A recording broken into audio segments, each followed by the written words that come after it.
Түүхийн шийдвэр ерхий газрын дарга Нандин Болор тийм юм тусаагүй.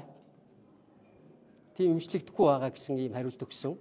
За мөн бүр 100 жилийн түүхтээ манай эрүүл мэндийн салбарыг доромжилсон. Юу гэсэн гэхээр баг онш тавьж чадсан юм уу, эмчилсэн юм уу гэсэн ярилцлага өгсөн байлаа. Би үзсэн. Эрүүл мэндийн салбараар дэндүү дээрлэж байгаа юм шүү. Дэндүү дээрлэж байна. 4 сарын 7-нд Улсын их хурлын гишүүн Жигжсүргийн Чимбүрэн танаа гээд халдвар төчин судлалын үндэсний төвөөс энэ албан тоод эмчилгээнийхэн тухай мэдээлүүд ирсэн. Сүрээгийн халдвартай 2 ууршигнда одоо эмчилгээ хийлгэж байна шүү дээ. Сүрээгийн им ууж байна. Асар их стресстэй, зүрхний шигдээс болж исэн. Зүрхний хэм алдалтай, зүрхний дутагдлын С төвшөнд байна.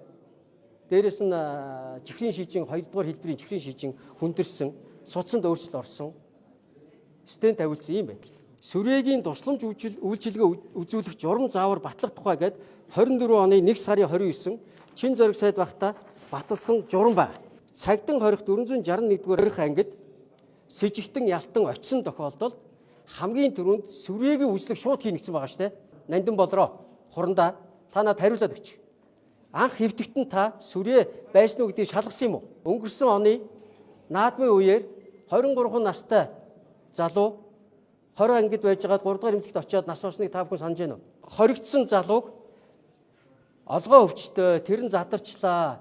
20 ангиас гаргаж одоо эмнэлэгт очиж хагалгаа хийлгэе гэд Бачулуун гэдэг нэртэй эмч тухайн үед нь 20-ын эмнэлэг хилээд багт нь гаргаагүй. Олон эрхтний дутагдал болцсон, олгоон задарчихсан, хэвлийн гялтан өрсчихсэн.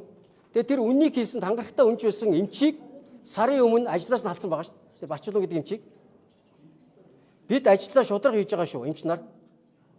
Бид хин нэгний ус төрчдийн гар хөл болоогүй шүү. Цэрэг хүчний байгууллагын удирж байгаа хүн чинь одоо ингэж байж болд юм уу? Энэ бол дэндүү хариуцлагагүй явдал. Харин эсрэгээр хүний эрхийн мэдрэмжтэй байжгаад 2 одоо яамны сайдын тушаал байдаг. 20 ял авсан хүн өвчний улмаас чөлөөлөх журам гэж байна. Тэр журмын 2 заалтыг манай Бачулуун эмч хангаж байгаа байхгүй. Харин эсрэгээр та биеэрээ ял идэж болохгүй юм байна гэд асуудлын 401-р ангийнхаа эмчийн комиссод оруулаад ярьж явах хэрэгтэй шүү дээ. Эсрэгээр ийм хүний мэдрэмжгүй тэгээд дээрэс нь худлаа ярьдаг ийм төрлийн албан агч нар байж болохгүй. Энийг одоо сайд нь анхаарай.